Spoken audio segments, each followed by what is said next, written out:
The takeover of state power by the National Resistance Movement in 1986 had the backing of a population weary of oppressive regimes that had inflicted suffering on the masses. The National Resistance Movement promised to provide much-needed relief and break away from the episodes of state-enforced disappearances, wars and extrajudicial killings. I think this is a fundamental change in the politics of our country. However, there are fears today that the state is sliding back to the dark days of political persecution.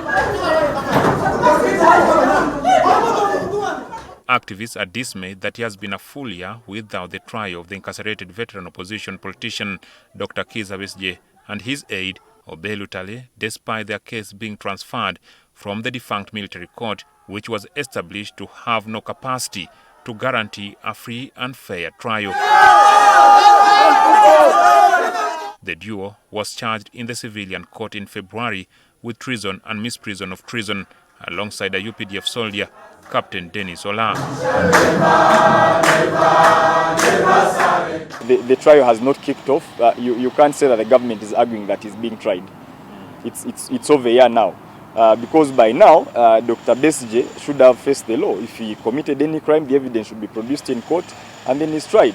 If he didn't commit any crime, he should be given bail or even released, such that he can also secure his freedom. Besigye and Lutale have been behind prison walls for a year now, with no signs that the courts of law will grant them bail anytime soon. The High Court has twice dismissed the bail applications filed by the duo, much to the concern of a section of human rights defenders. It is also very clear that courts of law, just like other institutions, are being used as a weapon to persecute political opponents of the regime.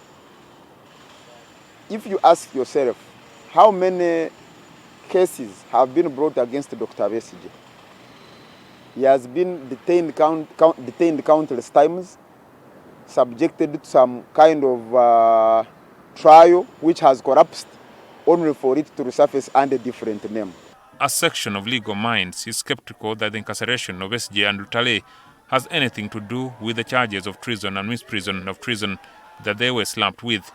Legally speaking, it's built on quicksand. It will blow up once they are ready. They have never been ready to try him since last year, since a year ago.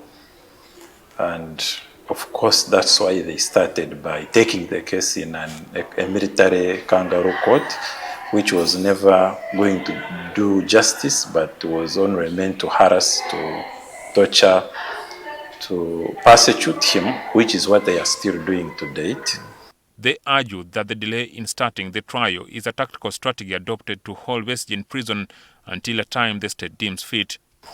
There is no legal basis at all for mistreating Besigye and Lutale the way the government is doing, beyond Museveni settling political scores, beyond Museveni fixing his political nemesis, beyond Museveni just getting the pressure as a sadist that his fiercest political rival is suffering. Indeed, it shows that if the state had any legitimate case against them, the trial would have progressed.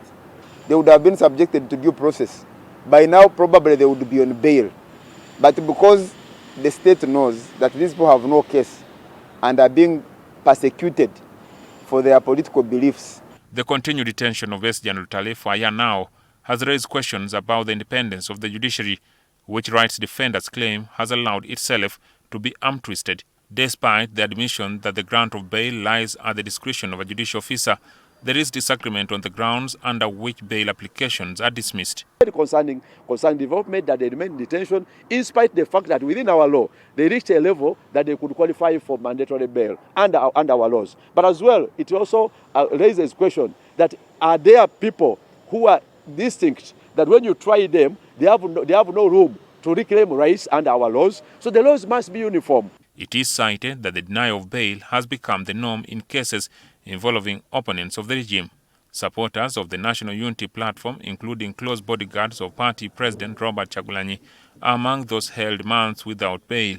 They include Anthony Agaba, Elias Bobby Young, Eddie Sebufu, also known as Eddie Mutwe, and Ashley Ochivumbi. It's actually very unfortunate that we are seeing the courts being weaponized against citizens We have seen it's not even just about Dr. Besigye. We have seen TikTokers that are being remanded through the court in Entebbe.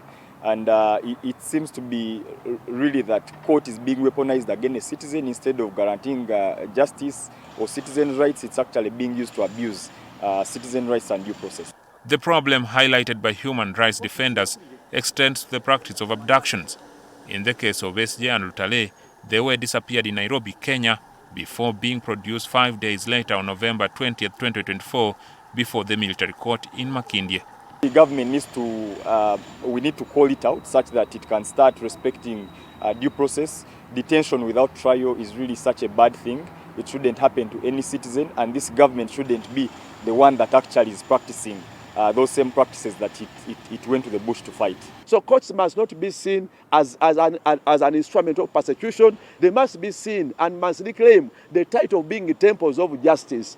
Because at any stage of a criminal process, before judgment and before conviction, someone is innocent as judge. It's very innocent until proved guilty. And the role of proving guilt on a person, the role of prosecuting an accused person lies on the prosecution. It doesn't now presuppose that the defense has no claim of right. It is the first time Besigye has been held on remand for such a long period, despite battling several similar charges in the past, in which he was either granted bail or acquitted, among them the 2006 rape case in which the High Court judge, John Bosco Katusi, stated that the investigations had been crude, amateurish, and betrayed the intentions of the case.